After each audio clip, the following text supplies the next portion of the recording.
आपले स्वागत आहे. अशाच क्राईमच्या घटना पाहण्या साथी चॅनलला सबस्क्राईब करा. तुम्हाला माहिती आहे का मित्रांनो, हुशार लोकांना येड्यात काढणं लय अवघड असतं. कारण ते कसं समजदार असतात, त्यांना खरं खोटं यामधील अंतर माहिती असतं. पण जर समजा यांच्या या समजदारामध्ये जर एक वाद निर्माण झाला तर ते गुन्ह्यामध्ये कसं रूपांतर होईल. आजच्या घटनेमध्ये असंच काहीतरी घडलंय. पोलिसांना बी समजलं नाही एवढ्याशा छोट्या गोष्टीवरनं एवढं मोठं घडलं तरी कसं. तर नमस्कार मित्रांनो, आज आपण रिमझिम चतुर्वेदी या केसबद्दल जरा जाणून घेऊ. या घटनेची सुरुवात बिहारच्या राजधानी असलेल्या पाटणा या शहरातील आहे. याला पाटलीपुत्र अशा नावाने पण ओळखले जाते. याच परिसरामधील कृष्णकुंज नावाच्या अपार्टमेंटमधील घडलेली ही घटना आहे. याच अपार्टमेंटमध्ये इंजिनियर चतुर्वेदी आपल्या 14 वर्षाच्या मुलाबरोबर राहत होती.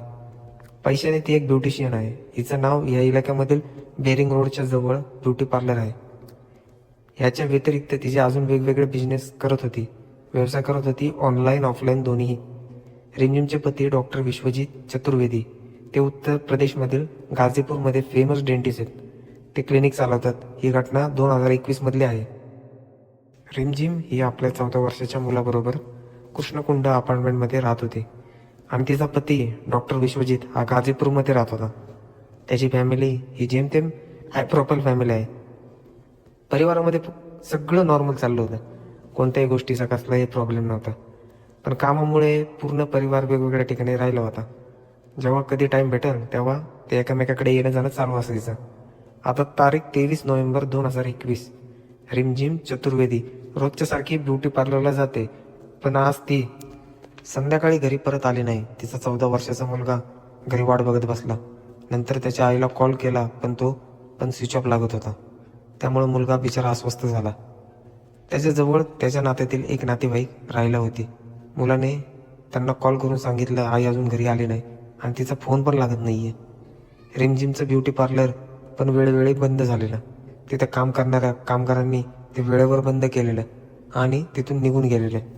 नातेवाईकांनी कामगारांना कॉल करून विचारलं तर त्यांना कळलं रिमझिम मॅडम दुपारीच 2-3 वाजता ती गेलेली आहे एका मीटिंगला, नंतर परत आलेच नाही. मग नातेवाईकांनी रिमझिमचं लोकेशन चेक केलं, काहीच थांगपत्ता लागला नाही, कारण तो मोबाईल स्विच ऑफ होता. पण ती कधी कुठं अशी कोणाला सांगितल्याशिवाय जात नव्हती. ती फक्त घर आणि पार्लर तिचं रुटीन असायचं. त्या परिसरामध्ये कधी कुठं येणं जाणं पण कुणाकडं नव्हतं. हळूहळू सगळी रात्र संपत जाते, पण रिमझिमचा काहीच पत्ता लागत नाही. रिमझिमची एक छोटी बहीण होती, श्वेता पाठक. रिमझिमचं मूळ घर हे बक्सरमध्ये आहे. तिची छोटी बहीण तिथंच राहते. जेव्हा तिला ही सगळी गोष्ट कळाली तेव्हा ती पळत तिच्या घरी आली. सकाळी रिमझिम दाजींच्या द्वारे हे कृष्णापुरी पोलीस ठाण्यामध्ये रिमझिम चतुर्वेदी ही हरवल्याची कंप्लेंट दिली जाते. सुरुवातीला रिपोर्ट करायच्या अगोदर पोलिसांनी सांगितलं अजून जास्त वेळ गेला नाहीये, काल संध्याकाळपासून नाहीये, गेले असेल कुठं काय सांगता येते, ती हरवली नसून कुठल्या कामासाठी बाहेर गेले असेल. पण नातेवाईकांच्या प्रेशरमुळे पोलिसांना हा रिपोर्ट घ्यावा लागतो. रिमझिमच्या घरी असमंजसपणा, चिंता असं वातावरण चालूच होतं. सगळं टेन्शनमध्ये रिमझिम कुठे गेली असेल. तिच्या पतीला विश्वजित चतुर्वेदीला पण कॉल करून अगोदर सांगितलं होतं, त्यामुळे ते पटनावरून कधीच निघाले होते. वेळ चालू होती 24 नोव्हेंबर 2021 च्या सकाळी 8च्या आसपास कृष्णापुरी ठाण्यामध्ये रिपोर्ट केलेली होती. पोलीस स्टेशनपासून सुमारे 23-24 किलोमीटर लांब नौपुरी या इलाक्यामध्ये एक भयानक घटना घडली. तिथल्या एका कुमकुम डॅमच्या इलाक्यामधील एका एरियामध्ये 24 नोव्हेंबरच्या सकाळी 7:15च्या सुमारास त्याच इलाक्यातले काही व्यक्ती रोडवरून चालत होते. म्हणजे त्यांना रोडच्या बाजूला शेतामध्ये एक वेगळंच काहीतरी वाटलं. बघितल्यावर माणसासारखं काहीतरी वाटतंय. जेव्हा ती लोक जवळ जाऊन बघतात तर त्यांना धक्काच बसतो.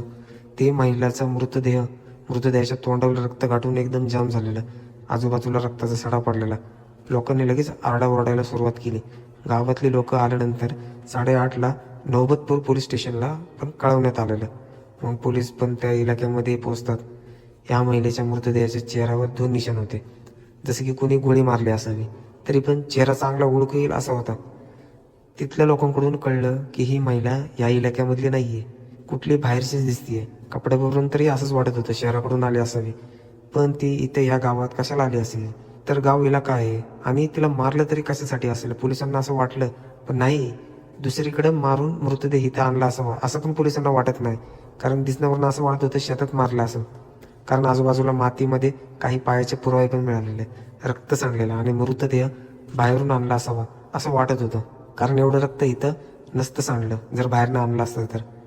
आणि बघितल्यावर असं पण वाटत होतं तसंच चोरीसाठी सुद्धा हिला मारलं असेल. दागिने पण, हातात बांगड्या आणि नाकात कानात दागिने, पायात चांदीचे पैंजण, भरपूर अंगठ्या, ते पण हाताच्या बोटामध्ये घातलेल्या. पोलिसांना मृतदेहापासून ओळखता येईल असे काही सापडत नव्हते. ना ID कार्ड, ना ओळखपत्र, ना मोबाईल फोन. थोड्याच वेळात तिथे मीडियावाले पण आले. एका महिलेचा मृतदेह नौशादपूर इलाक्यामध्ये सापडला आहे. पोलिसांनी हा मृतदेह पोस्टमॉर्टमसाठी पाठवून दिला. तिकडे रिमझिमचे नातेवाईक पूर्ण घर हे तिच्या शोधामध्येच होते आणि इकडे एक मृतदेह. पोलिसांनी आजूबाजूच्या पोलीस स्टेशनला मृतदेहाची कल्पना दिली व फोटोज पण पाठवून दिले. पोलीस हे पण बघत होते जवळ आसपासच्या स्टेशनमध्ये कोणी मिसिंग तर नाही ना, काय माहिती कोणी मिसिंगची तक्रार दिली असेल. ही खबर पूर्ण न्यूजवर चालू होती. त्याचवेळी रिमझिमच्या काही नातेवाईकांना ही खबर न्यूज मीडियाच्या माध्यमातून कळते. तेव्हा ते रिमझिमच्या घरी श्वेताला याची कल्पना देतात. श्वेताच्या मोबाईलवर भरमसाठ कॉल आणि मेसेज यायला लागतो. नंतर शेवट श्वेताने नौबतपूर अंमलदाराशी फोनवर बोलली. तेव्हा पोलिसांनी सांगितलं, हा सकाळी 7च्या आसपास आम्हाला एक मृतदेह सापडला आहे. श्वेता पण सांगते, माझी मोठी बहीण पण संध्याकाळपासून हरवली आहे. मी कृष्णपुरी स्टेशनमध्ये मिसिंग तक्रार अगोदर दिलेली आहे. हे सगळं कळल्यावर स्टेशन अंमलदारांनी श्वेताला मोबाईलवर मृतदेहाचा फोटो पाठवला. तो फोटो पाठवल्यानंतर श्वेता जागच्या जागी स्तब्ध झाली. तिला कळलंच होतं की हा मृतदेह माझ्या बहिणीचाच आहे. लगेच रिमझिमचे नातेवाईक हॉस्पिटलमध्ये पोहोचले आणि तिथं मृतदेहाची ओळख पटवली. हत्या झाल्यामुळं त्या परिसरामध्ये एकदम दहशतीचं वातावरण निर्माण झालं होतं. कारण ही केस हाय प्रोफाईल होती. एका डॉक्टरच्या पत्नीचा खून घरापासून 24 किलोमीटर लांब एका शेतामध्ये झाला होता. पोस्टमॉर्टम नंतर रिमझिमचा मृतदेह तिच्या नातेवाईकांना दिला. नातेवाईकांनी हा मृतदेह घेऊन तिच्या घरी बक्सरला घेऊन गेले अंतिम संस्कारासाठी. दुसऱ्या दिवशी म्हणजे 25 नोव्हेंबर दुपारी FIR पण झाली नव्हती. पुढे मग रिमझिमच्या पतीने अनोनवर खुनाचा FIR रजिस्टर केला. मग आता पुढं पोलिसांनी केसची इन्व्हेस्टिगेशन चालू केली. पहिलं इन्व्हेस्टिगेशन रिमझिमच्या मिसिंग तक्रारीवरून चालू होती, पण आता तिच्या खुनाच्या FIR वरून चालू झाली. पोलिसांनी रिमझिमची बॅकग्राऊंड काय आहे, ते कुठे जाते, कुणाशी बोलते, कोण तिच्या कॉन्टॅक्टमध्ये आहे, कुठं उठते, कुठं बसते, किती लोकांशी मैत्री आहे, काही भांडणं असेल, हे सगळं पोलीस माहीत करत होते. पूर्णपणे पोलिसांनी यांची माहिती परस्पर काढून घेतलेली. रिमझिमचं घर बक्सरमध्ये आधी होतं. तिचा पती विश्वजित हा गाझीपूरला पूर्वी राहिला होता. या दोघांचं 2001ला लव्ह मॅरेज झालेलं. रिमझिमच्या आईने ब्युटी पार्लरचा सेटअप हा रिमझिमला करून दिलेला त्या इलाक्यामध्ये, पुरीमध्ये, जेणेकरून मुलगी पुढे जात होते. ब्युटी पार्लरवरून रिमझिम दुसऱ्या बिझनेसमध्ये पण आपला हात बसवण्यासाठी ट्राय करत होती, जसे की वाळू, मार्बल याची खरेदी विक्री. ती मार्केटमधून पैसे उचलून दुसऱ्या लोकांना व्याजावर पण पैसे देत होती. कोरोनाच्या काळात पण तिने सॅनिटायझर, मास्क हे ऑनलाईन विकायला चालू केलं आणि जे लेडीजचे कपडे ते पण ऑनलाईन विकत होती. या सगळ्यांवरून पोलिसांना असं वाटत होतं जर तिचा खून केला असेल तर वाळू माफिया तर नसेल. वाळूमध्ये पण ती कॉम्पिटिटर बनली होती. श्वेताच्या सांगण्यावरून त्यांचं कोणीच नातेवाईक वगैरे ओळखीचे नौबतपूरला या परिसरामध्ये कोणीच नव्हते. मग रिमझिम नौबतपूरला कशाला गेलेली, कुणाला भेटायला गेली, कशासाठी गेली, पुढच्या कारवाईमध्ये ब्युटी पार्लर मधल्या एकाने सांगितलं. 23 नोव्हेंबरला दुपारी 3:15 3:15 रिमझिम मॅडमला कॉल आलता. थोडा वेळ त्या फोनवर बोलल्या. नंतर आम्हाला सांगितलं एक मीटिंग आहे, नंतर परत मी लगेच येईल. नंतर रिमझिम मॅडम निघून गेली. हे सगळं कळल्यावर पोलिसांनी लोकेशन आणि कॉल डिटेल्स काढायला सुरुवात केली. नक्की रिमझिम कोणासोबत गेलती हे बघण्यासाठी ब्युटी पार्लरच्या अगोदर जवळपास कॅमेरे चेक केले. नंतर एक पुरावा महत्वाचा तो पण सापडला. 23 नोव्हेंबरला दुपारी 3:19 एक ग्रे कलरची स्विफ्ट ब्युटी पार्लर पाशी आली होती आणि रिमझिम मॅडम त्यामध्ये बसून गेली होती. पोलिसांनी तिच्या अवैध संबंधावर पण शक घेतला. अवैध संबंधामुळे तर हिचा खून नसेल ना झाला.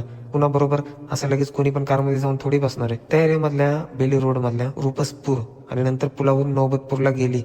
हे सगळं कॅमेऱ्यामध्ये रेकॉर्ड झालेलं. त्या गाडीचा नंबर हा पोलिसांना एका CCTVच्या माध्यमातून मिळाला. तेव्हा त्यांनी त्या नंबरवरून गाडी मालकाचा नंबर काढला. तर त्याचं नाव कमल शर्मा, हा पालीगंज इकडे राहणारा होता. इकडे रिमझिमच्या घरच्यांना माहित नव्हते की हा कमल नक्की कोण आहे. त्यांनी हे नाव पहिल्यांदाच ऐकलं होतं आणि ब्युटी पार्लरच्या कर्मचाऱ्यांना पण हे नाव पहिल्यांदाच ऐकण्यात आलं होतं.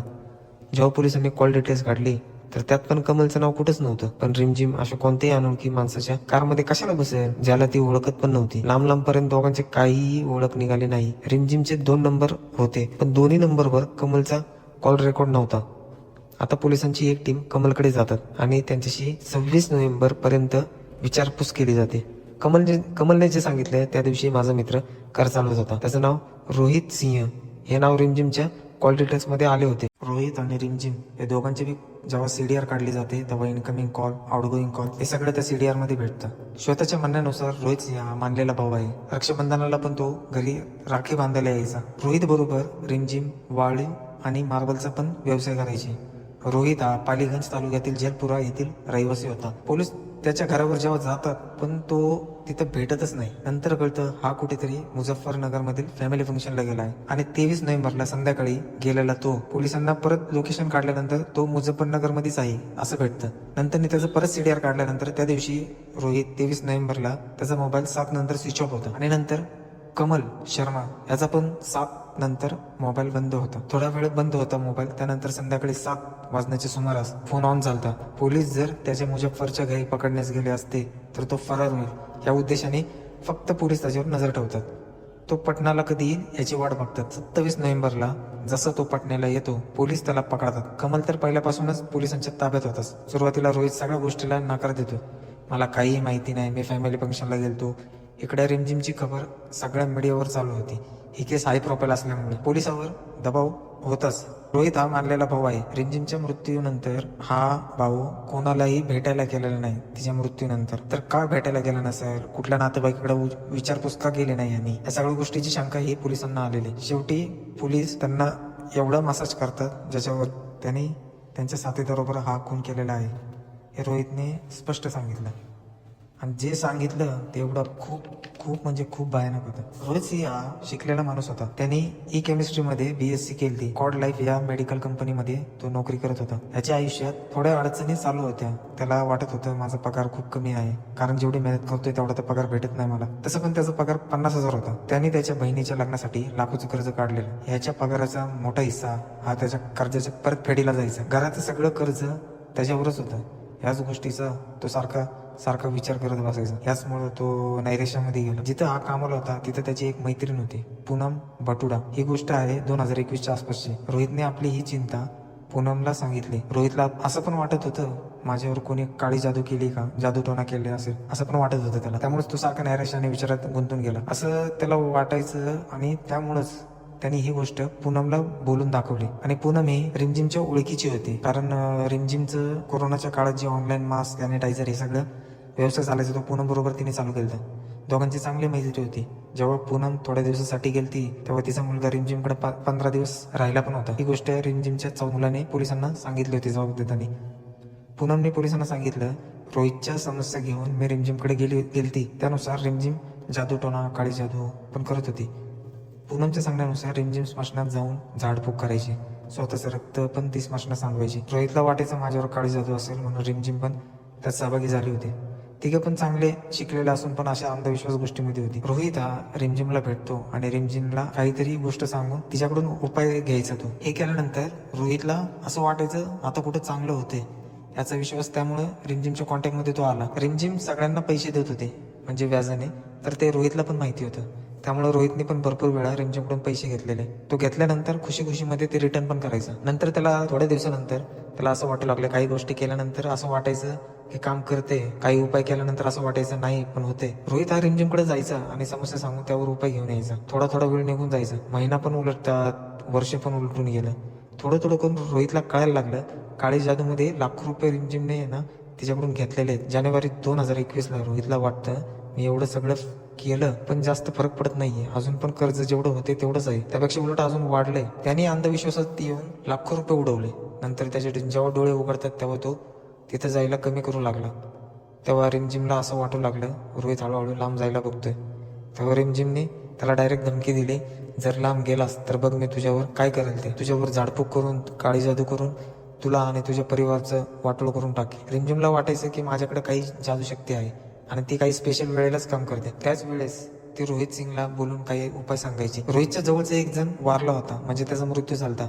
आता रिमझिमला हे रोहितच्या बद्दल कळतं की त्याच्या बाजूचं कोणतरी वारले, तर ती पण रोहितला सांगायची, हे बघ तो तुझ्यावर काळ जादू करत होता हे मला माहिती आहे, त्यामुळेच बघ मी त्याची काय दशा केली. जर तू असं काय करायचा प्रयत्न केला तर मी तुलाही अशाच प्रकारे हे करेन. एका वेळी रोहितला पण वाटायचं की रिमझिम ढोंगी आहे, फक्त पैसे लोबडतीये.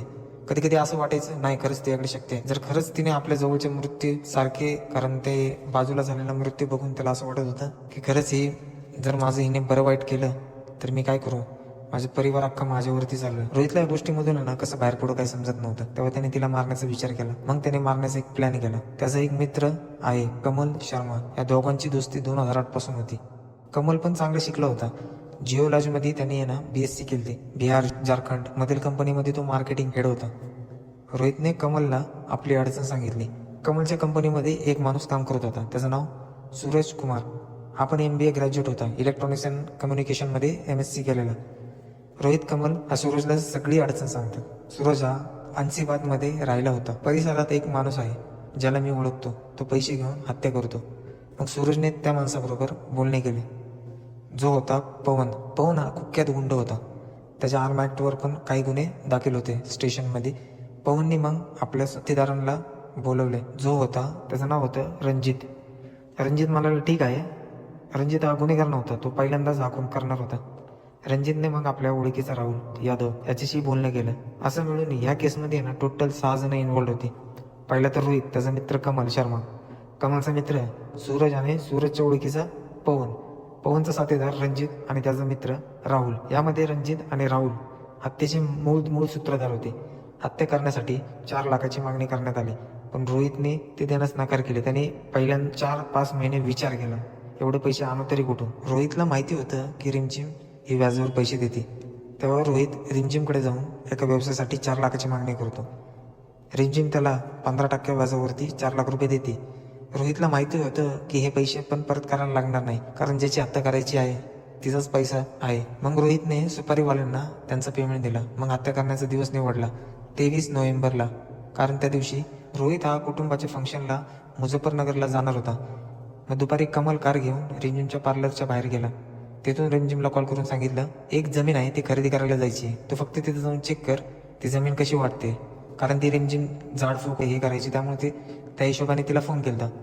त्यामुळे ती बाहेर आली. नोबलपूर पाशी ती जमीन आहे, आपण लगेच जाऊन येऊ. रिमझिम हो म्हणून लगेच त्याच्या कारमध्ये बसून निघून जाते. तिकडे कमल बुलेट घेऊन हत्तीच्या जागी वाट बघत बसला होता. तिथं सुपारी घेतलेले गुन्हेगार पण पॅशन गाडीवर नाही येतात. मग कमलने त्यांना समजावून सांगितलं कसं काय करायचं ते. मग थोड्या वेळाने रिमझिमला घेऊन रोहित तिथं पोहोचतो.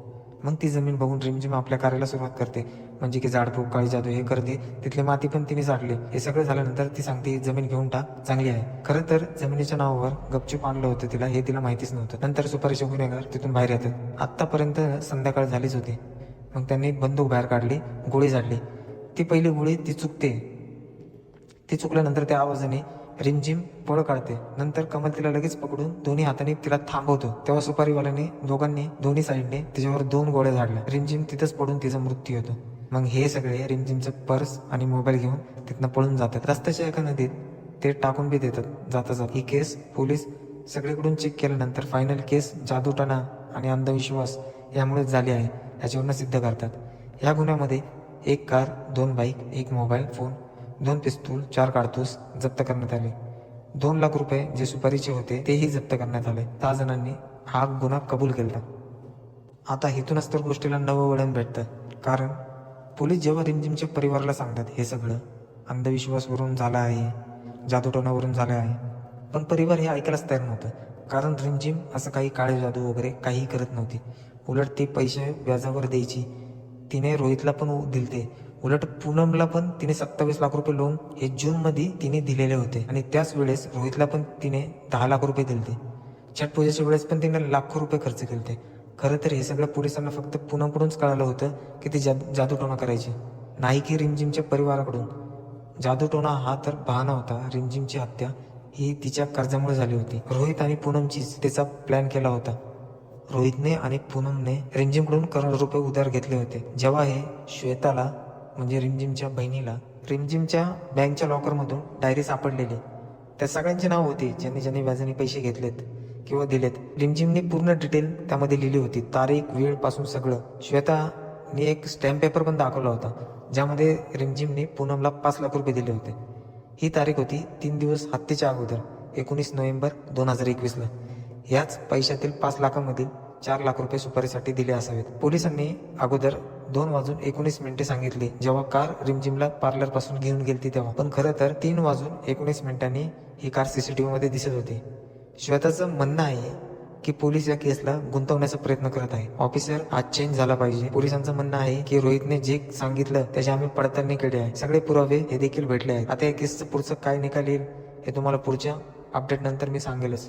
देखिए क्या डेवलपमेंट है, किस तरह की जांच है, ये तो बिल्कुल मुझे पता नहीं है, ना ही मुझे कोई बताया जाता है. मैं बार बार आयुष अशाच क्राईमच्या घटना पाहण्या साथी चॅनलला सबस्क्राईब करा.